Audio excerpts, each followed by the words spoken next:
আমাদের সমাজটাকে শান্তিপূর্ণ করার জন্য 10টা ম্যানার আল্লাহ তাআলা শিখিয়েছেন। এই 10টা যদি আমরা মেনে চলি, সমাজে আর কোনো অশান্তি থাকবে? বিশৃঙ্খলা থাকবে?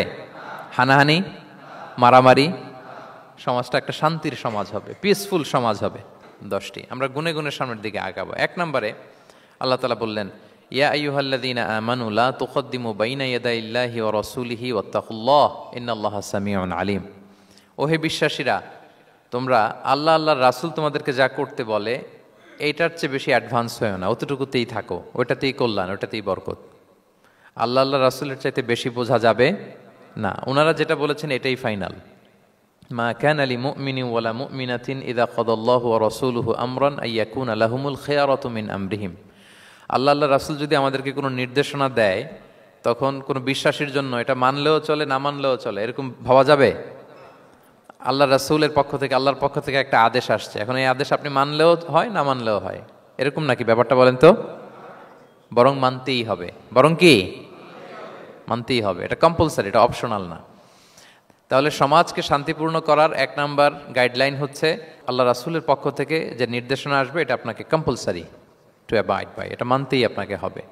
এবং রাসূল সাল্লাল্লাহু আলাইহি ওয়াসাল্লাম যেটা শিখিয়েছেন ওইটাই স্ট্যান্ডার্ড, এর চেয়ে আর ভালো করা যায় না। এক সাহাবী বেশি ইবাদত করতে যেয়ে বললেন যে আমি আজ থেকে সারা রাত তাহাজ্জুদ পড়ব, রাতে আর ঘুমাবো না। আরেক সাহাবী বললেন আমি সারা বছর রোজা রাখবো, আমি আর রোজা ভাঙবো না। আরেক সাহাবী বলে আমি আমার স্ত্রীদের কাছে যাব না, আমি সন্ন্যাসী জীবন যাপন করব। তো রাসূল সাল্লাল্লাহু আলাইহি ওয়াসাল্লাম শুনে অপছন্দ করলেন, বললেন তোমরা নাকি এমন এমন বলেছো, আমি তো বিশ্বনবী রাহমাতাল লিল আলামিন, আল্লাহর হাবিব, আমি তো কোনো দিন রোজা রাখি, আবার কোনো দিন রাখি না, সোম বৃহস্পতিবারে রাখি, অন্যান্য দিন তো রাখি না। আবার রাতে আমি ঘুমাই, আবার তাহাজ্জুদও পড়ি, আবার আমি স্ত্রীদের সাথেও মেলামেশা করি। তো আমার এই ব্যালেন্স লাইফ লিড করেও তো আমি আল্লাহর শ্রেষ্ঠ হতে আমার কোনো সমস্যা হয় নাই, তোমাদের কি সমস্যা হলো? সুবহানাল্লাহ। দেখেন, ইসলাম খুব ব্যালেন্সড অ্যাপ্রোচে বিশ্বাস করে, ভারসাম্যপূর্ণ জীবন বিধান। তার মানে রাসূল সাল্লাল্লাহু আলাইহি ওয়াসাল্লাম যেটা শিখিয়েছেন ওইটাই স্ট্যান্ডার্ড। আপনি কি রাসূল সাল্লাল্লাহু আলাইহি ওয়াসাল্লামের চেয়ে বেশি মুত্তাকি হতে পারবেন? বুঝে থাকলে আওয়াজ করে বলুন, আল্লাহ রাসূলের চেয়ে বেশি বুজুর্গ হওয়া সম্ভব? মুত্তাকি হওয়া সম্ভব? আল্লাহওয়ালা হওয়া সম্ভব? তিনি যেটা শিখিয়েছেন ওইটাই স্ট্যান্ডার্ড। তাহলে প্রথম দিক নির্দেশনা হচ্ছে আল্লাহ আল্লাহ রাসূলের চেয়ে বেশি বোঝা চলবে। ওনারা যে নির্দেশনা দিয়েছেন সেটা মানলেই জীবনের সুখ, সেটা মানলেই কি 1 নাম্বার গাইডলাইন। সমাজ যদি শান্তিপূর্ণ সমাজ আমরা পেতে চাই, পিসফুল সোসাইটি যদি পেতে চাই। 2 নাম্বার গাইডলাইন হচ্ছে আল্লাহ তাআলা বলছেন, ইয়া আইয়ুহাল্লাযীনা আমানু লা তারফাউ আসওয়াতাকুম ফাওকা সাওতিন নাবী ওয়া লা তাজহারু লাহু বিল কওলি কাজাহরি বা'দিকুম লিবা'দিন আন তাহবাতা আ'মালুকুম ওয়া আনতুম লা তাশউরুন। ওহে বিশ্বাসীরা, নবীর কণ্ঠের চাইতে তোমাদের কণ্ঠকে উঁচু করো না, খবরদার। যদি করো, নিজেরা নিজেদের সাথে যেভাবে কথা বলো, নবীর সাথে যদি এভাবে কথা বলো, তাহলে তোমাদের সব আমলগুলোকে বাতিল করে দিবে কে? এই আয়াত নাজিলের একটা প্রেক্ষাপট আছে। বনু তামিম গোত্রের লিডার কে হবে এটা নিয়ে ডিসকাশন হচ্ছিল। তো আবু বকর রাদিয়াল্লাহু তাআলা আনহু বললেন, আমি চাই উনি হোক লিডার। ওমরে ফারুক বলে, না না না, উনি না, আপনি বুঝতে পারেন নাই, আমি চাই ইনি হোক। আবু বকর বলে, ওমর তুমি ঠিক বলো না, আমি বললে তুমি খুলে উল্টাটা বলো, উনি হলে ভালো হয়। ওমরে ফারুক বলে, না না না, উনি না, উনি হলে। এই যে উনি উনি করে দুইজন তর্ক বিতর্ক করতে করতে ওনাদের কণ্ঠটা রাসূল সাল্লাল্লাহু আলাইহি ওয়াসাল্লামের কণ্ঠের চাইতে একটু উঁচু হয়ে গেল, যেটা দেখতে অনেকটা অশোভন ছিল, সুন্দর দেখাচ্ছিল না। তো রাসূল সাল্লাল্লাহু আলাইহি ওয়াসাল্লাম সামনে বসা, ওনার সামনে উঁচু গলা করে কেউ কথা বলবে, এটা আল্লাহ বরদাশত করলেন না।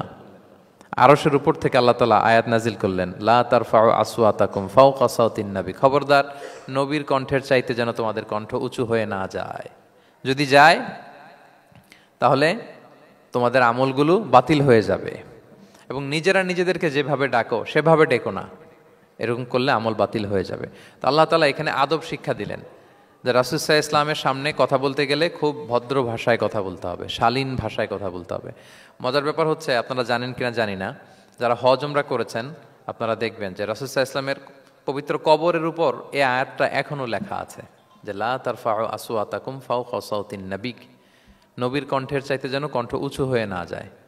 এজন্য দেখবেন যে যারা রাসূল সাল্লাল্লাহু আলাইহি ওয়াসাল্লামের কবর জিয়ারত করতে যায়, ওনারা কবরের সামনে যে ধৈর্য ধারণ করতে পারে না, বুক ফেটে কান্না আসে যে আজীবন যে নবীর কথা শুনলাম, যে নবীর হাদিস শুনলাম, যে নবীকে আমি এত ভালোবাসি, যে নবী আমার জন্য সুপারিশ করবেন, যে নবী আমাকে হাউজে কাউসারের পানি দিবেন, সেই নবী এখানে শুয়ে আছে, এটা ভাবতেই মুমিন হৃদয়ে বাঁধ ভাঙা কান্নার জোয়ার আসে, হাউমাউ করে কাঁদতে ইচ্ছে করে, কিন্তু ওখানে আওয়াজ করা যায় না, কারণ ওখানে লেখা লা তারফাউ আসওয়াতাকুম ফাওকা সাওতিন নবী, নবীর দরবারে বড় গলায় আওয়াজ করে কোনো শব্দ উচ্চারণ করা যাবে না। খুব ভদ্র বিনম্র চিত্তে রাসূল সাল্লাল্লাহু আলাইহি ওয়াসাল্লামের রওজার সামনে দাঁড়িয়ে আমরা সালাম পাঠ করি।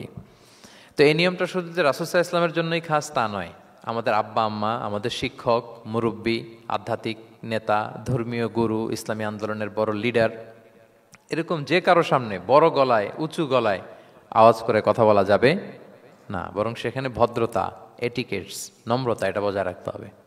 এটা বুঝতে পেরেছেন? হ্যাঁ। পাশাপাশি রাসূল সাল্লাল্লাহু আলাইহি ওয়াসাল্লাম একবার দুপুরবেলায় ওনার ঘরে শুয়েছিলেন।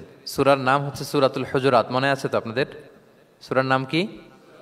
হ্যাঁ, হুজুরাত মানে হচ্ছে কম্পার্টমেন্ট বা অ্যাপার্টমেন্ট, যেখানে মানুষ থাকে আর কি। রাসূল সাল্লাল্লাহু আলাইহি ওয়াসাল্লাম এরকম 9টা হুজরাখানা ছিল।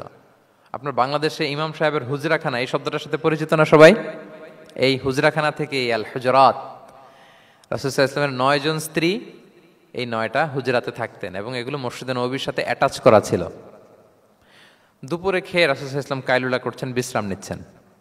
হঠাৎ কিছু বেদুইন লোক, যাদের মধ্যে সভ্যতার ছোঁয়া লাগেনি, তারা এসে রাসূল সাল্লাল্লাহু আলাইহি ওয়াসাল্লামকে ডাকতে আরম্ভ করলো, ইয়া মুহাম্মদ উখরুজ ইলাইনা, ইয়া মুহাম্মদ উখরুজ, এই মুহাম্মদ বেরো বেরো, কথা আছে, এই মুহাম্মদ বেরো বেরো। মানে কেমন যেন বন্ধুরে ডাকতেছে, মনে হচ্ছে বন্ধুকে ডাকতেছে। আল্লাহ তাআলা এটা বরদাস্ত করলেন না, বললেন খবরদার, নিজেরা নিজেদেরকে যেমনে ডাকো, নবীকে যদি অমনে ডাকো, তোমার ঈমান আমল সব বাতিল হয়ে যাবে, খবরদার, সব বাতিল হয়ে যাবে। বরং ওনাকে যখন সম্বোধন করবে তখন ডাক দিবে খুব ভদ্র ভাষায়, বলতে হবে ইয়া নবী আল্লাহ, ইয়া রসুল আল্লাহ, ইয়া হাবিব আল্লাহ, এরকম ভদ্রোচিতভাবে রাসূল সাল্লাল্লাহু আলাইহি ওয়াসাল্লামকে ডাকতে হবে। তাহলে রাসূলের সামনে কণ্ঠ উঁচু করার কারণে আল্লাহ তাআলা এই আয়াত নাজিল করলেন। এবং এই আয়াত নাজিলের পরে ওমরে ফারুক রাদিয়াল্লাহু তাআলা আনহু এত ভয় পেলেন, এরপরে রাসূল সাল্লাল্লাহু আলাইহি ওয়াসাল্লামের সামনে কথা বলতে গেলে উনি এত আস্তে কথা বলতেন, ওই যে বেশি জোরে যদি কথা বলে তাহলে আমার সব আমল বাতিল হয়ে যাবে, এত আস্তে বলতেন। রাসূল সাল্লাল্লাহু আলাইহি ওয়াসাল্লাম জিজ্ঞেস করা লাগতো, ওমর কি বললে, আবার বলো তো, একটু জোরে বলো ওমর, আরেকটু জোরে বলো, আরেকটু জোরে বলো। সুবহানাল্লাহ। মানে এত মিন মিন করে, এত ক্ষীণ ক্ষীণ শব্দে ওমর ফারুক কথা বলতে লাগলেন যে রাসূল সাল্লাল্লাহু আলাইহি ওয়াসাল্লামের বুঝতে কষ্ট হচ্ছিল কথা। তখন তিনি বলতেন, ওমর আরেকটু জোরে বলো না, কি বললে বুঝলাম না, আরেকটু জোরে বলো। ওনারা এতটা ভয় পেয়েছিলেন এই আয়াত নাজিল হওয়ার পরে। তাহলে 2 নাম্বার ইনস্ট্রাকশন হচ্ছে, মুরব্বী, শিক্ষক, উস্তাজ, ধর্মীয় গুরু, আধ্যাত্মিক নেতা, ইসলামী আন্দোলনের বড় নেতা, এরকম রেসপেক্টেড কারো সামনে উচ্চবাচ্য করে কথা বলা উচিত না। এটা আদবের খেলাফ, শিষ্টাচারের খেলাফ। আর আমরা বলেছি এই সূরাটা আমাদের শিষ্টাচার নিয়ে কথা বলে, সামাজিক রীতিনীতি, শিষ্টাচার, এটিকেটস নিয়ে কথা বলে। তাহলে এই যে 2টা ইনস্ট্রাকশন গেল। 3 নম্বর ইনস্ট্রাকশন হচ্ছে, আল্লাহ তাআলা বললেন, ইয়া আইয়ুহাল্লাযীনা আমানু, ওহে বিশ্বাসীরা, ইন জাআকুম ফাসিকুম বিনাবাইন ফাতাবায়ানু, কোনো পাপাচারী যদি কোনো নিউজ নিয়ে আসে, বিশ্বাস করার আগে নিউজটা যাচাই করে নিও। আন তুসিবু কওমান বিজাহালাতিন ফাতুসবিহু আলা মা ফাআলতুম নাদিমিন, যদি তোমরা বিশ্বাস করে ফেলো তাহলে কোনো কওমের উপর হয়তো এমন ডিসিশন নিয়ে নিতে পারো যে ডিসিশনের কারণে পরে তোমাদেরকে পস্তাতে হবে। তাহলে 3 নম্বর ইনস্ট্রাকশন হচ্ছে, নিউজ একটা শুনলেই বিশ্বাস করা যাবে, এটাকে ভেরিফাই করতে হবে। কি করতে হবে? You have to verify and cross check the authenticity of the news. নিউজটা সঠিক কিনা আপনাকে ক্রস চেক করতে হবে, শুনলেই বিশ্বাস করা যাবে না। এটা বর্তমান সময়ের সাথে অনেক বেশি প্রাসঙ্গিক। এত হোক্স নিউজ এখন, এত এত রুমার্স, এত ফেক নিউজ সোশ্যাল মিডিয়াগুলোতে, ইভেন মেইন স্ট্রিম মিডিয়াও যা প্রচার করে সবই যে আপনি বিশ্বাস করতে পারবেন তাও না, ওইটাও একটু ক্রস চেক করে নিতে হবে। এদেরও কিছু প্রোপাগান্ডা থাকে আবার, হ্যাঁ, এরাও নিউজকে এমনভাবে অনেক সময় করে তাদের সুবিধার্থে। সো আপনার চোখ কান খোলা রেখে অনেকগুলো নিউজ একসাথে মিলিয়ে তারপরে বিশ্বাস করতে হবে। কিন্তু আমাদের সরল মনা অনেক ভাইদের যেটা হয়, ফেসবুকে একটা কিছু দেখেই আমরা মনে করি যেটা সঠিক, ফলে কি করি, শেয়ার দিয়ে ফেলি। কি করি? শেয়ার দেই। আবার আপনার বন্ধুরা শেয়ার দেয়, ফলে মুহূর্তে একটা রুমর, একটা গুজব ছড়িয়ে পড়ে সমাজে, কিন্তু আদতে এটার সাথে কোনো মিলই নাই বাস্তবতার। এরকম হয় কি হয় না বলেন তো? দেখেন ইসলাম কত সুন্দর একটা নিউজকে ভেরিফাই করার জন্য আমাদেরকে নির্দেশ দিয়েছে। ফাতাবাইয়ানু মানে ক্রস চেক করো। কোনো সংবাদ আসলেই চিলে কান নিয়ে গেছে শুনলে চিলের পেছনে দৌড় দিবেন নাকি? না, আগে প্রথমে কি করবেন? একটু দেখে নিতে হবে যে আসলে কি কান নিয়ে গেল না রয়ে গেল। এই আয়াত নাজিলের একটা প্রেক্ষাপট আছে, সেটা কি? পঞ্চম হিজরিতে বনুল মুস্তালেকের যুদ্ধে যখন আল্লাহ হাবিব সাল্লাল্লাহু আলাইহি ওয়াসাল্লাম জয়লাভ করলেন, বনুল মুস্তালেকের সবাই মুসলিম হলো। রাসূল ইসলাম তাদেরকে দিনের দাওয়াত শিখিয়ে বললেন, বছর শেষে তোমাদেরকে জাকাত পে করতে হবে, আর জাকাতের এই টাকা নেয়ার জন্য আমি একজনকে পাঠাবো বছর শেষে। তো বছর শেষে তিনি বনুল মুস্তালিকের যে লিডার হারিস ইবনে মিরারের কাছে আল ওয়ালিদ ইবনে উকবা নামে জাকাতের কালেক্টর এক সাহাবীকে তিনি পাঠালেন যে যাও তুমি যে জাকাত নিয়ে আসো। তো উনি গেলেন, উনি আসবেন শুনে বনুল মুস্তালিকের সবাই পল্লী থেকে বের হয়ে মরুভূমির মাঝখানে তলোয়ার নিয়ে ঘোড়া টোরা নিয়ে তাকে ওয়েলকামিং রিসেপশনের জন্য, রেড কার্পেট রিসেপশনের জন্য সবাই দাঁড়ায় আছে যে নবীর সাহাবী আসবে, জাকাত কালেক্ট করতে, আমরা জাকাত দিব। এখন ওই সাহাবী যখন গেলেন, সবাইকে এরকম ঘোড়া তলোয়ার এরকম সাজসজ্জা নিয়ে দাঁড়ায় থাকার কারণে উনি ভয় পেয়ে গেলেন। উনি ভাবছে আমাদের মনে হত্যা করার জন্য দাঁড়ায় আছে। উনি আর এটা ঠিকঠাক না জেনে অ্যাবাউট টার্ন ফিরে গেলেন মদিনায়, যে বলে ইয়া রাসূলুল্লাহ, বনুল মুস্তালিক তো সব মোরতাদ হয়ে গেছে, এরা তো আর মুসলিম, এরা তো আমাকে মারার জন্য সব দাঁড়ায় আছে। আসলে বলেন তো কথাটা কি সত্য না মিথ্যা? একেবারে মিথ্যা। রাসূল সাল্লাল্লাহু আলাইহি ওয়াসাল্লাম এই কথা শুনেই বিশ্বাস করলেন সরল মনে। বিশ্বাস করেই খালিদ ইবনে ওয়ালিদ রাদিয়াল্লাহু তাআলা আনহুকে বললেন, অ্যাটাক বনুল মুস্তালিক, বনুল মুস্তালিকে অভিযান পরিচালনা করো। সাথে সাথে আল্লাহ বললেন, নবী রাখেন, আস্তে অ্যাটাক করেন, একটু থামেন নবী, একটু রাখেন। আপনি যার কাছ থেকে শুনেছেন সে মিথ্যা বলেছে, অসত্য কথা বলেছে, আসলে ঘটনা এমন নয়। আজকে তার কথার উপর বেস করে আপনি যে খালিদ ইবনে ওয়ালিদকে অভিযান পরিচালনা করতে বললেন, সে যে যদি অ্যাটাক করে কয়েকজনকে হত্যাও করে ফেলতো, এই যে রক্তপাত হতো, ব্লাড শেড, এটার দায় কিন্তু আপনি এড়াতে পারতেন, কারণ আপনি আদেশ দানকারী। আল্লাহ রাসূল সাল্লাল্লাহু আলাইহি ওয়াসাল্লামকে থামালেন আল্লাহ তাআলা আয়াত নাজিল করে যে আপনি ক্রস চেক করেন। পরে রাসূল সাল্লাল্লাহু আলাইহি ওয়াসাল্লাম ক্রস চেক করে লোক পাঠিয়ে জানলেন যে না, এমন কিছুই নয়, তারা কেউ মোরতাদ হয় নাই, সবাই তারা মুসলিমই আছে, তারা ওয়েলকামের জন্য আসছিল, উনি ভাবছে যে ওনাকে হত্যা করার জন্য দাঁড়ায় আছে। তাহলে চিন্তা করছেন যুগে যুগে এই সমস্যা আছে না নাই বলেন? রাসূল সাল্লাল্লাহু আলাইহি ওয়াসাল্লামের জীবনীতে এই ঘটনা ঘটিয়ে আমাদের চোখে আঙ্গুল দিয়ে আল্লাহ তাআলা বুঝাতে চাইলেন যে কোনো নিউজ আসলেই এটা ভেরিফাই না করে বিশ্বাস করা যাবে না। যত মেইন স্ট্রিম মিডিয়া হোক, ওটা শুনলে আপনি আরও আপনার সোর্স থেকে আপনি একটু জানবেন, এরপরে আপনি বিশ্বাস করবেন। নাকি বিশ্বাস না করে শেয়ার দিবেন? আপনি কি জানেন যে একটা কথা শুনেই ক্রস চেক না করে অ্যাকশনে যাওয়াতে কত পরিবার ভেঙে যায়, কত সম্পর্ক ভেঙে যায়? আমাদের মধ্যে এই প্রবণতা আছে। আপনার ছেলের ব্যাপারে একজন একটা কথা বললো, এসে ছেলের মারপিট, জিজ্ঞেস করেন না এটা। আপনার মেয়ের ব্যাপারে একজন এসে একটা বাজে কথা বলছে, এসেই আপনি মেয়ের সাথে খারাপ আচরণ। আপনার ওয়াইফের ব্যাপারে একজন বললো আর কি যে ভাই আপনি এখানে, ভাবিকে তো দেখলাম ওইখানে আরেকজনের সাথে, আপনি এসেই আপনার স্ত্রীর উপর চড়াও অথবা গায়ে হাত তুললেন। তো হতে পারে যে ওই ভদ্রলোক অন্য কোনো মহিলাকে দেখেছে যে দেখতে আপনার স্ত্রীর মতো, এরকম হতে পারে কি পারে না বলেন? তো এই যে আপনি ক্রস চেক না করে, ভেরিফাই না করে যে অ্যাকশনে গেলেন, এতে সমস্যা হবে না সমাজে? পরিবার ভাঙে, সমাজে সম্পর্ক নষ্ট হয়, কলহ বাঁধে। এই জন্য আল্লাহ তাআলা বলেন যে সোসাইটিটাকে যদি পিসফুল করতে চাও, ইযা জাআকুম ফাসিকুম বিনাবাইন ফাতাবায়ানু, নিউজ আসলেই বিশ্বাস করো না। You have to cross check, you have to justify, and you have to verify the news. মনে থাকবে? তাহলে আজকে থেকে ফেসবুকে একটা পেলে আমরা কি করব? শেয়ার দিয়ে দিব। কি শেয়ার দিবেন না? কি করব? যাচাই বাছাই করব, ক্রস চেক করব। এখন অবশ্য ক্রস চেক করার জন্য কিছু প্ল্যাটফর্ম বেরিয়েছে, তারা অবশ্য যেগুলো খুব বেশি ছড়িয়ে পড়ে নিউজ, সেগুলো যদি ভুল হয় তারা ক্রস চেক করে তারা সামাজিক সচেতনতা তৈরি করে। তো আমরা প্রত্যেকেই দায়িত্বশীল হলে এই গুজবগুলো স্প্রেড করা থেকে আমরা বিরত থাকতে পারি। নিউজ শুনলেই আমরা এখন বিশ্বাস করব না, আগে ক্রস চেক করে নেব, তা না হলে আমরা বিপদে পড়তে পারি। কি বলেন? এমন কোনো কাজ করে ফেলতে পারি যেটার কারণে পরে লজ্জিত হব। তো আমরা আগে থেকেই সাবধান হয়ে যাই। 4 নম্বরে আল্লাহ তাআলা বললেন, ওয়া ইন তাইফাতানি মিনাল মুমিনিনা ক্তাতালু ফাআসলিহু বাইনাহুমা, বিশ্বাসীদের মধ্যে 2 গ্রুপ যদি মারামারি লাগে তাহলে তুমি মিলিয়ে দাও, ইসলাহ করো, ইসলাহু যাতিল বাইন, মিলিয়ে দাও, মীমাংসা করে দাও, বিরোধ নিষ্পন্ন করে দাও। অনেক সময় হয় না যে 2 ভাই ঝগড়া লেগেছে, 2 বন্ধু ঝগড়া লেগেছে, অথবা স্বামী স্ত্রীর মধ্যে কোনো কারণে বিরোধ, 2 পার্টি ঝগড়া লাগছে, এরকম আছে না নাই? তখন ফাআসলিহু বাইনাহুমা, তাদের মধ্যে আপোষ মীমাংসা করে দাও। মীমাংসা করে দাও, ইসলাহ, রিকনসিলিয়েশন করো, ওয়ার্ক অ্যাজ এ মিডিয়েটর, মধ্যস্থতাকারী হিসেবে কাজ করো। তো আমরা সমাজে কি করি দেখেন তো, একটু মিলিয়ে নেন। দুইজন ঝগড়া লাগছে, আমরা কি করি? হ্যাঁ, কি করেন? আরো লাগিয়ে দেন। সর্বনাশ! তাই তো আপনাদের ওয়াজি করতেছি আমি না, তাদেরকে আরো ঝগড়ায় মাতিয়ে তোলা যাবে না, লাগিয়ে দেওয়া যাবে না, বরং ঝগড়া থামিয়ে দিতে হবে। কি করতে হবে? কয়েক জায়গায় কৌশল করে মিথ্যা বলা জায়েজ, সহিহ হাদিসে এসছে। এর মধ্যে একটা আছে, দুইজন মানুষের মধ্যে সম্পর্ক নষ্ট, তাদের সম্পর্ক জোড়া লাগিয়ে দেওয়ার জন্য আপনি কৌশল করে মিথ্যা বলতে পারেন। যেমন ধরেন যে দুইজনের সাথে কথা হয় না, দা কুমড়া সম্পর্ক, আপনি একজনকে বললেন যে ভাই ওই দিন তো ওই লোক আপনার ব্যাপারে অনেক প্রশংসা করলো, সে তো শুনে অবাক হবে, কিরে আমার প্রশংসা কি বললো, এমন এমন বললো। তো এটা শুনে ওই লোকের ব্যাপারে তার মনটা একটু নরম হবে। আবার তাকে বললেন যে উনি তো আপনার ব্যাপারে এরকম একটা পজিটিভ কমেন্ট করলো, সেও অবাক হবে, তাই নাকি, তার সাথে আমি এত ভুল বোঝাবো যে আসলে লোকটা তো তাইলে ভালো।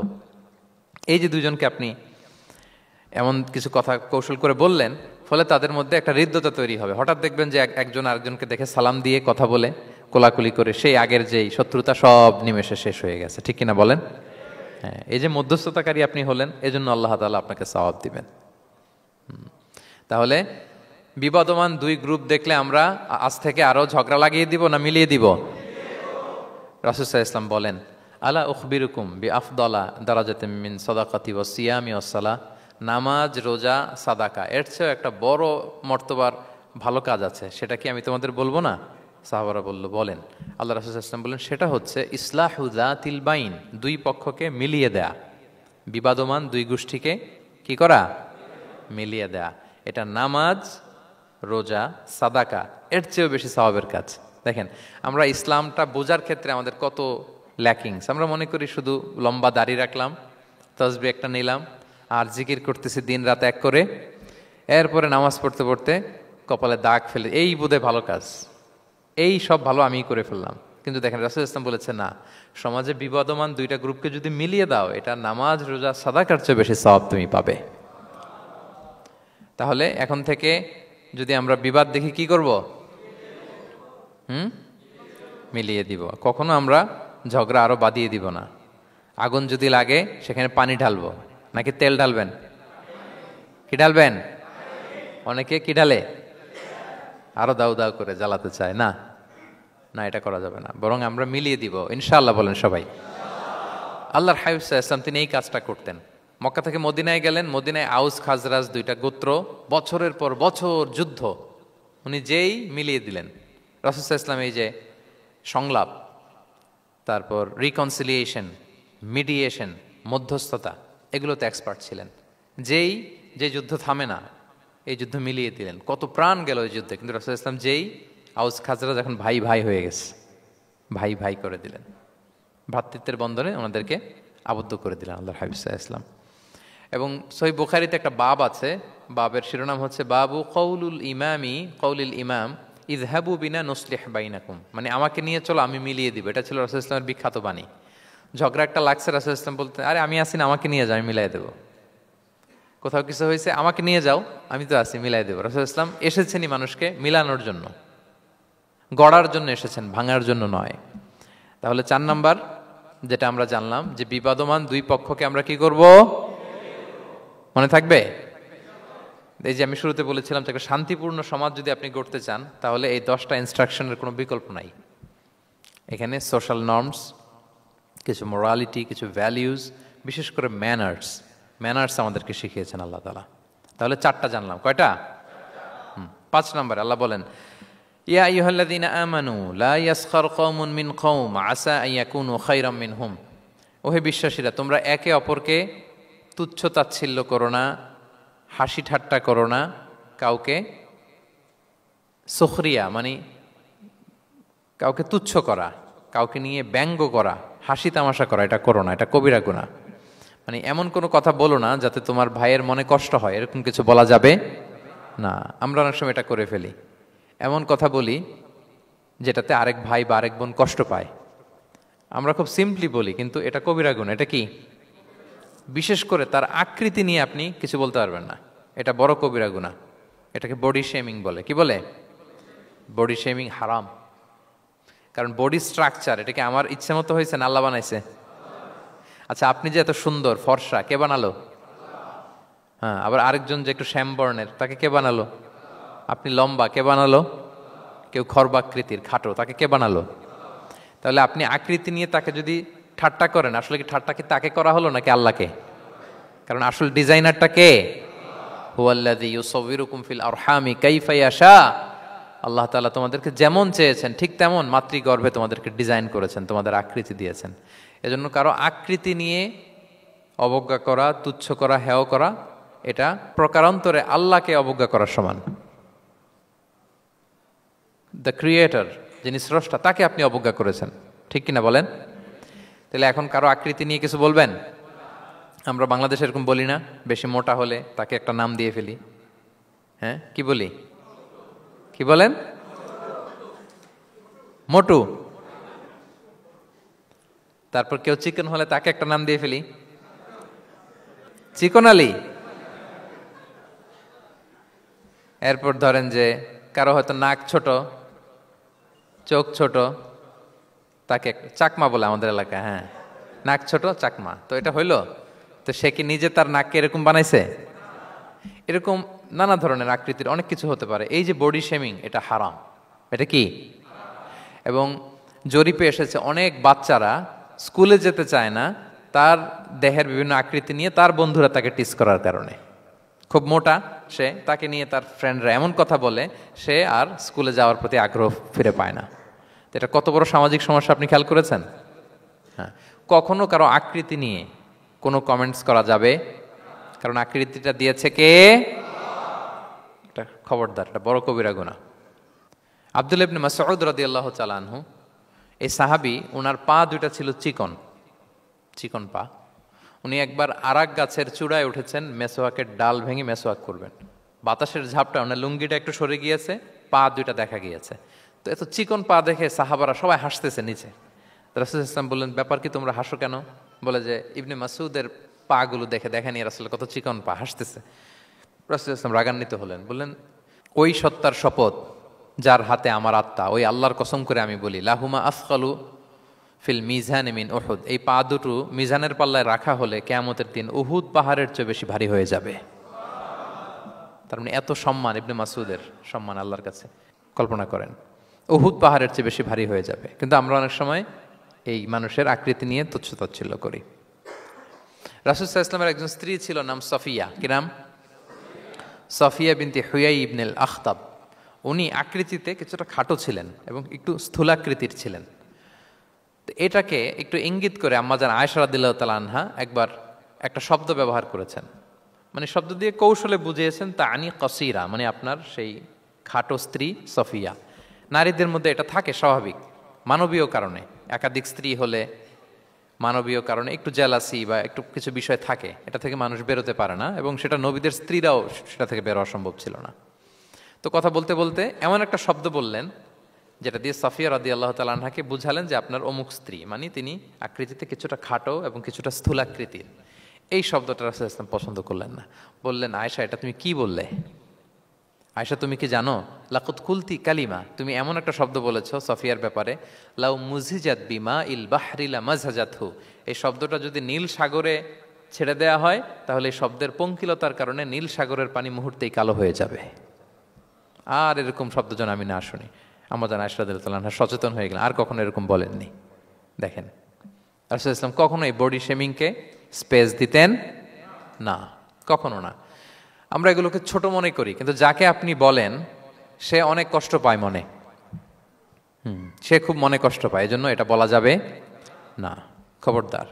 রাসূল সাল্লাল্লাহু আলাইহি ওয়াসাল্লাম বলেন, ইন্নাল আবদা লা ইয়াতাকাল্লামু বিল কালিমাতি মা ইয়াতাবায়্যানু ফিহা ইয়াজিল্লু বিহা ফিন্নার। মানুষ অনেক সময় মুখ ফস কেমন কমেন্ট করে ফেলে অন্যের ব্যাপারে, এটা দিয়ে সে মাঝে মাঝে জাহান্নামী হয়ে যায়, কিন্তু সে ভাবেই নাই এই শব্দে আমাকে জাহান্নামে ঢুকাবে। কারণ এই মুখ দিয়ে যা বেরোয় এটা বলতে অনেক সাবধানে। রাসূল ইসলাম বলেছেন, দুইটা অঙ্গের গ্যারান্টি যদি কেউ আমাকে দেয়, আমি তাকে জান্নাতের গ্যারান্টি দেই। মাইয়াদমান লি মা বাইনা লিহিয়াইহি ওয়া মা বাইনা রিজলাইহি আদমান লাহুল জান্নাহ। দুই অঙ্গের গ্যারান্টি যে দেয় তাকে আমি জান্নাতের গ্যারান্টি দেই। এক হচ্ছে দুই চোয়ালের মাঝখানে যা আছে, মানে জিহ্বা, এই জিহ্বার গ্যারান্টি যদি দেয়। আরেকটা হচ্ছে দুই পায়ের মাঝখানে যা আছে, মানে মানুষের প্রাইভেট। এই দুইটা অঙ্গের গ্যারান্টি যদি কেউ দেয় যে এই দুই অঙ্গ দিয়ে আমি কোনো পাপ কাজ সংগঠিত করব না, বিশ্বনবী সাল্লাল্লাহু আলাইহি ওয়াসাল্লাম বলেন, আমি আমার ওই উম্মতকে জান্নাতের গ্যারান্টি দেই। তাহলে তুচ্ছ তাচ্ছিল্য ঠাট্টা বিদ্রুপ করা যাবে না। 6 নম্বরে ওয়ালা তালমিজু আনফুসাকুম, তোমরা অন্যের বদনাম করে বেরিও না। লামজ আসছে লুমাজা থেকে, ওয়াইলুল লিকুল্লি হুমাজাতিল লুমাজা, যে প্রকাশ্যে অন্যের বদনাম করে বেড়ায়, অন্যের দোষ খোঁজে বেড়ায়। একদল লোক আছে দেখবেন শুধু অন্যের দোষ খোঁজে, নিজের দিকে আঙ্গুল যায় না। কিন্তু এইভাবে আরেকজনের দিকে আঙ্গুল দিলে যে 3টা আঙ্গুল নিজের দিকে যায় এটা আবার ভুলে যায়। কাউকে যদি আমি এরকম করি, আমার দিকে কয় আঙ্গুল বলেন? এই 3টা কার দিকে? আর আরেকজনের দিকে 1 আঙ্গুল। তো কাউকে কিছু বলার আগে 3 বার নিজেরটা ভাববেন যে নিজে কি করেন।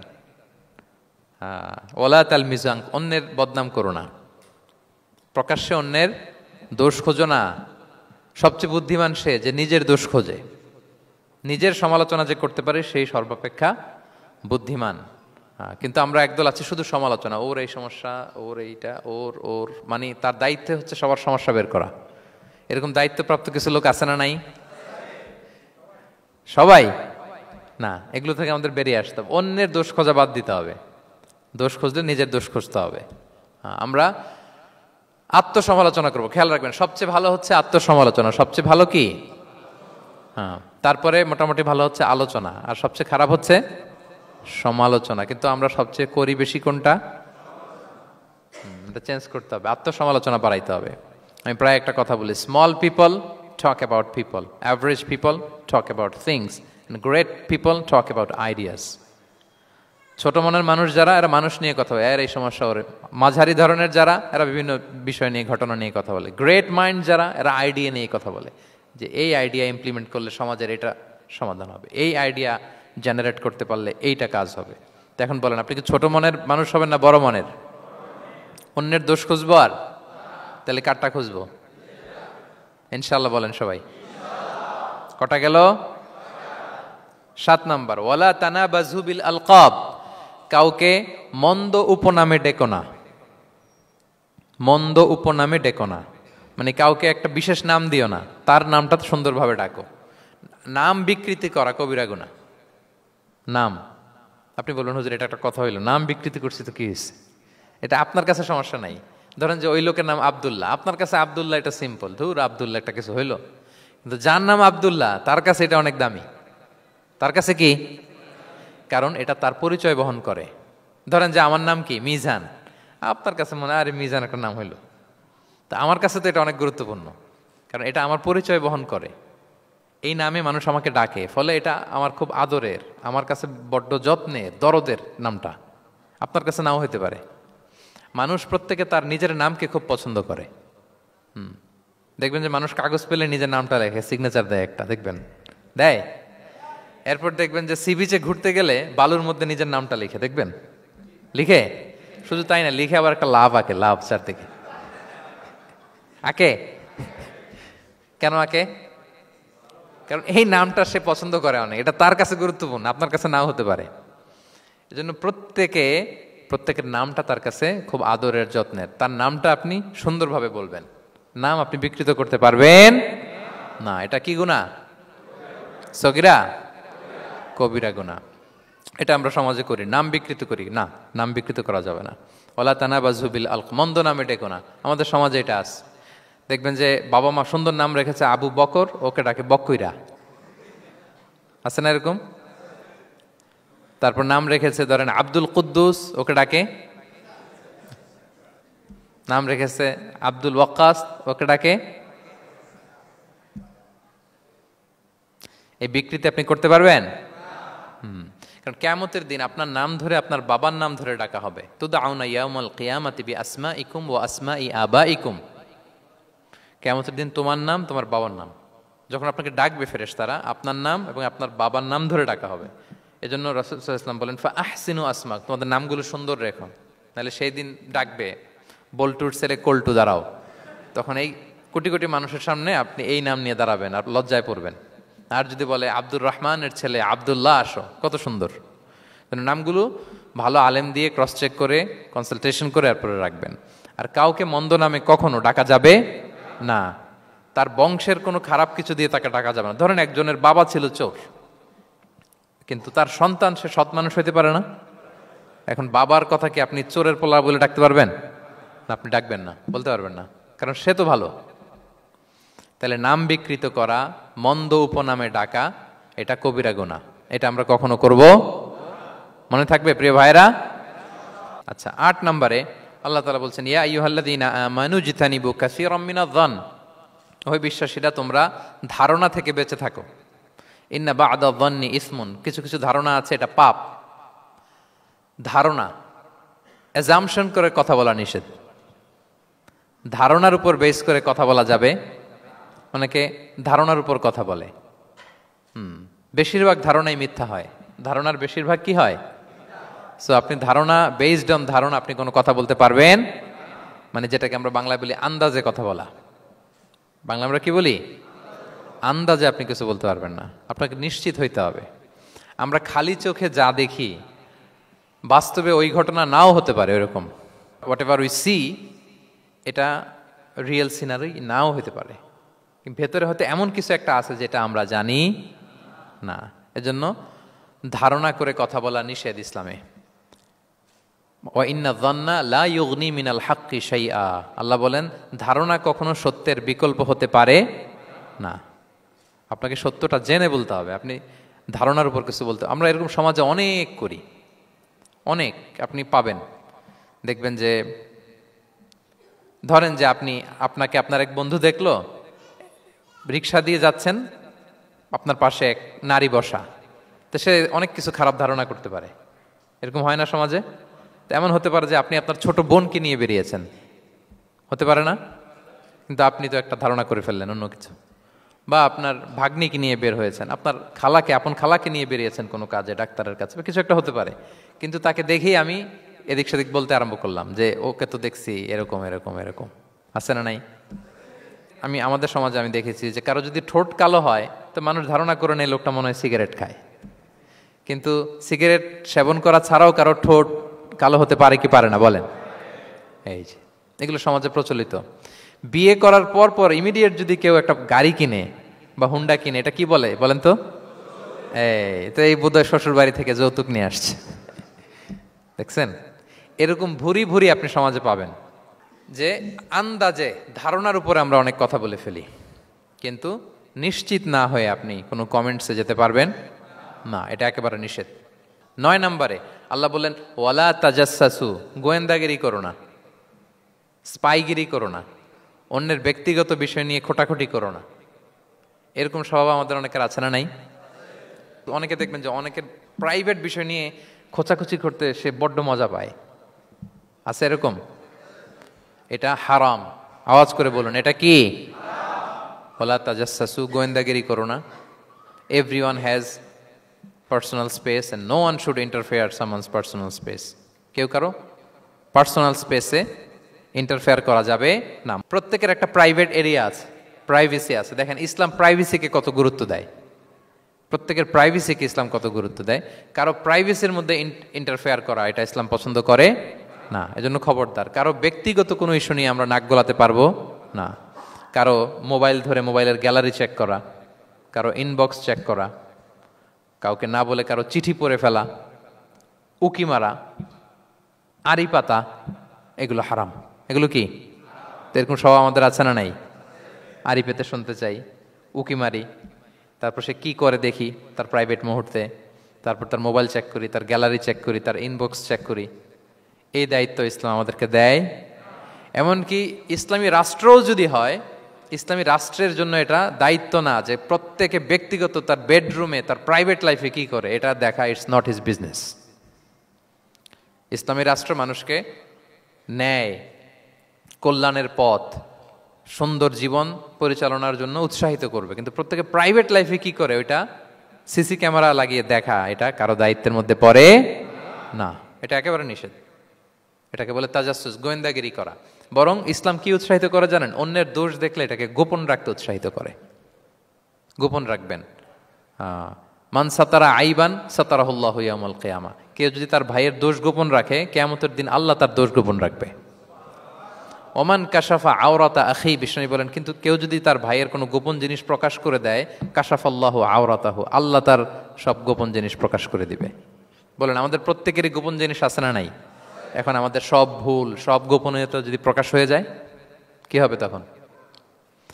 আল্লাহ নিজে দায়িত্ব নিচ্ছে যে তুমি যদি তোমার ভাইয়ের কিছু ফাঁস করো, তোমার হাড়ি আমি হাটে ভাঙবো, হাটে হাড়ি ভাঙবো তোমার আমি, তখন দেখা যাবে। আমাদের অনেকের এই মানসিকতা আছে, অন্যের প্রাইভেট বিষয় নিয়ে কখনো আপনি নাক গলাতে পারবেন না, কারো প্রাইভেসিতে আপনি ইন্টারফেয়ার করবেন না, কারো প্রাইভেট স্পেসে আপনি ইন্টারফেয়ার করবেন না। এটা খুব বাজে একটা স্বভাব, এটা ইসলাম হারাম করে দিয়েছে। আমাদের অনেকের মধ্যে আছে খুঁটে খুঁটে, ভাই এটা কি, ওইটা কি করছেন, সরকারি চাকরি না প্রাইভেট চাকরি, বেতন কত, বয়স কত, ওইটা কত, ওইটা কত, হাবি যাবি, এটা তার, ইটস নট হিজ বিজনেস। তারপরে মানুষ খুঁচিয়ে খুঁচিয়ে, নিঃসন্তান দম্পতি আমি দেখেছি, তাদেরকে পেলে অনেকে, ভাই কি সমস্যা, কয় বছর হইল, বাচ্চা নিচ্ছেন না কেন, কবে হবে, কার সমস্যা, আপনার সমস্যা না ভাবির সমস্যা, বেটা তোর কি সমস্যা ওটা বল। একজন নিঃসন্তান দম্পতি তারা কি স্ট্রাগলের মধ্য দিয়ে যায় আপনি জানেন? এটা তার জন্য পরীক্ষা। ওই পরীক্ষার মধ্যে আপনি খুঁচিয়ে খুঁচিয়ে, মানে সে kind of his a gynaecologist, সে আপনার ইয়ে করতেছে, ট্রিটমেন্ট দিচ্ছে, ভাই কি হয়েছে, এইটা ওইটা, তাদেরকে বিব্রত করে একটা পরিস্থিতিতে ফেলা, এম্বারাসিং একটা সিচুয়েশনে ফেলা, এটা হারাম। এই ম্যানারগুলো ইসলাম আমাদেরকে ধরে ধরে শেখায় যে এটা তোমার বিজনেস না, তুমি খুঁচিয়ে খুঁচিয়ে মানুষের ব্যক্তিগত বিষয় যেটাতে সে বিব্রত বোধ করে, এগুলো তুমি জিজ্ঞেস করতে পারো না। আল্লাহ বলেছেন খবরদার, ওলা তাজাসসু, ওলা তাজাসসু, গোয়েন্দাগিরি করো না, কারো ব্যক্তিগত বিষয় না। অনেকের এটাতে খুব ইন্টারেস্ট, কার স্ক্যান্ডাল বেরোইছে, প্রায় দেখবেন যে এরকম দেখা যায়, অমুক নেতার স্ক্যান্ডাল ফাঁস, অমুক নায়কের স্ক্যান্ডাল ফাঁস। তোমার স্ক্যান্ডাল কবে ফাঁস হবে এটা বলো? নিজের চরকায় তেল দিতে হবে, আরেকজনের কি হলো, তার কি ভুল আছে, দোষ ত্রুটি আছে, ওগুলো খুঁজে দেখার জন্য আল্লাহ আমাকে দুনিয়ায় পাঠাই। তাহলে আমরা যেন কারো প্রাইভেসি হ্যাম্পার না করি প্রিয় ভাইরা, এটা ইসলাম আমাদেরকে উৎসাহিত করে, নির্দেশনা দেয় যে আমরা কারো প্রাইভেট কোনো ইস্যু নিয়ে নাক গলাবো না, ব্যক্তিগত বিষয়ে নাক গলাবো না, কারো দোষ দেখলে এটা আমি গোপন রাখবো। কি করব? আনলেস ইউ আর এ জাজ, আপনি বিচারক, আপনার কাছে আসছে, তখন আপনি বিচার করবেন, কিন্তু এমনি এমনি আপনি জাজমেন্টাল হতে পারবেন না। You can not jump to the conclusion, একটা কিছু আন্দাজে বলে ফেলতে পারবেন না, এই দায়িত্ব আপনাকে দেয়া হয়নি। ইসলামে ব্যভিচারের মতো কোনো বিষয় দেখলেও আপনি বলতে পারবেন না। ব্যভিচার, অ্যাডাল্ট্রি, ফর্নিকেশন, জিনা, এগুলো দেখলে আপনি বলতে পারবেন না। বললে 4 জন নিয়ে বলতে হবে একসাথে। আপনি 3 জন যে যদি কাজের কাছে বলেন যে এই ছেলে আর মেয়েকে আমি অপকর্ম করতে দেখছি, কাজী 3 জনকে নিয়ে আগে 80 টাকা করে ব্যাত মারবে পিঠে, তো করে দেখতে বলছে কে? তোমাদেরকে এই কাজ অবজার্ভ করতে বলেছে কে? কারণ 3 জন মিলে এই উইটনেস হবে না। 4 জন উইটনেস যদি থাকে তাইলে তাও আমরা দেখছি বললে হবে না, তারপরও মায়ের। আরো রলি আমি বলি, 4 জন এসে যদি বলে যে আমি একজন নারী একজন পুরুষকে ন্যাকেড অবস্থায় এই ঘরে প্রবেশ করতে দেখছি, তারপরও কাজে নিয়ে 4 জনের আশীর্বাদ দিবে, কারণ এতেও প্রমাণিত হয় নাই। তারা হয়তো একটা জায়গায় অবস্থান করেছে কিন্তু বড় ধরনের কোনো পাপের সাথে লিপ্ত হয় নাই হয়তো। তার মানে একেবারে চাক্ষুষ, তাও নারী দিয়ে এই উইটনেস হবে না, 4 জন পুরুষ এই পাপ কাজের চাক্ষুষ সাক্ষী ছিল, এটা যদি বলে, সব কিছু যদি মিলে যায়, তারপরে তাদেরকে শাস্তি দেয়া যাবে, এর আগে সম্ভব না। এটা কোনো মানুষ কোনো পাপ কাজ এভাবে লোকচক্ষুর সামনে কখনো করে না। তার মানে দেখেন এটা কেন এরকম শক্ত করা হলো, যাতে আপনি না বলেন, কারণ বলতে গেলে আপনি আরো মাইর খাবেন, অপবাদের শাস্তি পাবেন।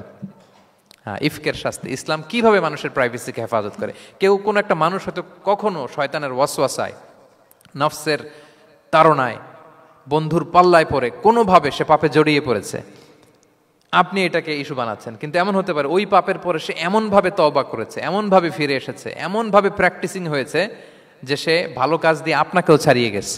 আপনি আটকায় যাবেন কিন্তু কিয়ামতের দিন ও আটকাবে না। এরকম হতে পারে কি পারে না? তো ওর পিছনে লাগছেন কেন আপনি? আপনি আপনার ইস্যু দেখেন, আপনি কতটা প্র্যাকটিসিং হতে পেরেছেন, আপনি কতটা শুদ্ধাচার আনতে পেরেছেন আপনার জীবনে, সেটা দেখতে হবে। এজন্য খবরদার, ওয়ালা তাজাসসু, গোয়েন্দাগিরি করো না, কারো প্রাইভেট বিষয় নিয়ে নাক গলাতে যেও না। সুবহানাল্লাহ, হোয়াট এ রিলিজিয়ান! কত সুন্দর আমাদের ধর্ম, হাউ লাকি উই আর! আমরা কত ভাগ্যবান যে আল্লাহ তাআলা এই ধর্ম আমাদেরকে দিয়েছেন, এমন বিধান আমাদের জন্য প্রেসক্রাইব করেছেন যেগুলো মানলে আমাদের সমাজটা একটা জান্নাতের বাগান হয়ে যাবে। তাহলে 9 নম্বর ছিল ওয়ালা তাজাসসু, গোয়েন্দাগিরি করুন। আজকে থেকে করবেন? কারো মোবাইল ধরবেন আর গ্যালারি দেখবেন? কারে কি মেসেজ করছিল পড়তে যাবেন?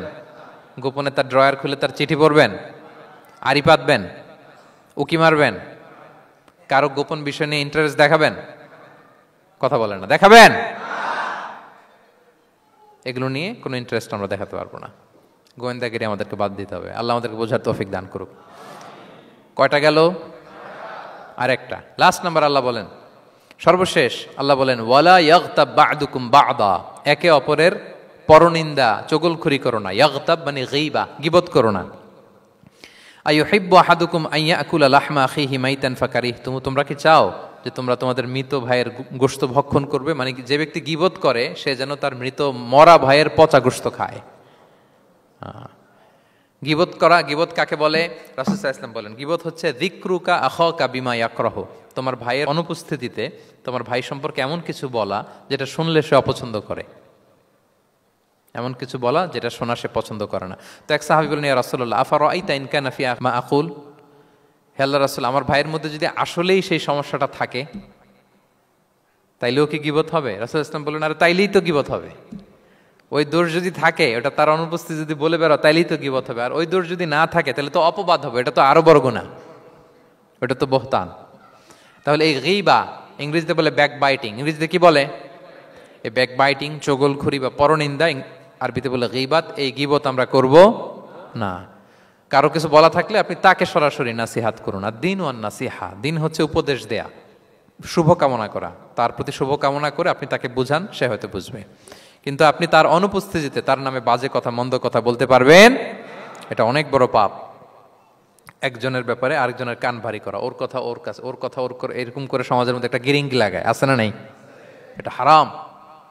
রাসূল সাল্লাল্লাহু আলাইহি ওয়াসাল্লাম বলেন, মেরাজের রাত্রে আমি দেখেছি কিছু লোক লাহুম আদফার মিন নুহাস, তাদের নখগুলো তামা দিয়ে তৈরি, নখর ধারালো।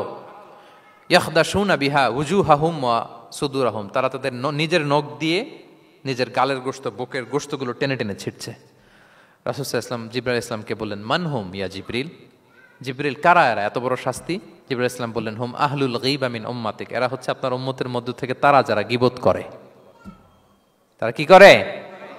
তাহলে গীবতের সাথে আমাদের কোনো সম্পর্ক, এটা থেকে আমাদেরকে বেঁচে থাকতে হবে, এটা করা যাবে না। আমরা অনেকে হালাল ওয়েতে গীবত করি। এইভাবে কিভাবে করে আমি বলি আপনাদের, এইভাবে শুরু করে, এইভাবে কি বলবো ভাই, বললে তো গীবত হয়ে যায়, তারপরও না বললেই না, একটু বলি। শুরুতে কি বলে? বললে তো, দেখছেন কিভাবে হালাল করে, বললে তো গীবত হয়ে যায়, এইভাবে স্টার্ট করে। বললে যদি গীবত হয়ে যায় এটা বলা যাবে? আওয়াজ করে বলেন, যেটা বললে গীবত হয়ে যাবে এটা বলা যাবে না। এই অভ্যাসগুলো থেকে আমরা আস্তে আস্তে ফিরে আসবো, ওগুলো আমরা আর বলবো। তাহলে মোট 10টা, কয়টা? এই 10টা যদি আমরা মেনে চলি, সমাজে আর কোনো অশান্তি থাকবে? বিশৃঙ্খলা থাকবে? হানাহানি, মারামারি? সমাজটা একটা শান্তির সমাজ হবে, পিসফুল সমাজ হবে। এই জন্য এই সূরাটাকে বলা হয় সামাজিক রীতিনীতির সূরা, সোশ্যাল এটিকেটস। সামাজিক রীতিনীতি আল্লাহ শিখিয়েছেন আমাদেরকে, ম্যানার শিখিয়েছেন। আজকে বাড়িতে যে সূরাতুল হুজুরাতটা পড়বেন, যাদের কাছে আমার এক নজরে কোরআন আছে, আগে ওটা থেকে দেখবেন, এরপর কোনো তাফসির থেকে, বঙ্গানুবাদ থেকে বঙ্গানুবাদ দেখবেন, তাফসির পড়বেন, দেখবেন যে ক্লিয়ার হয়ে যাবে। এরপর নিজেই আপনার ফ্যামিলিকে নিয়ে আপনি তালিম দিবেন এই সূরাটার উপর, পারা যাবে তো? দেখবেন যে সমাজটা শান্তিপূর্ণ হয়ে যাবে। আল্লাহ তাআলা আমাদের সমাজকে শান্তিপূর্ণ করুক, আমাদের পরিবারগুলোকে জান্নাতি পরিবার করুক।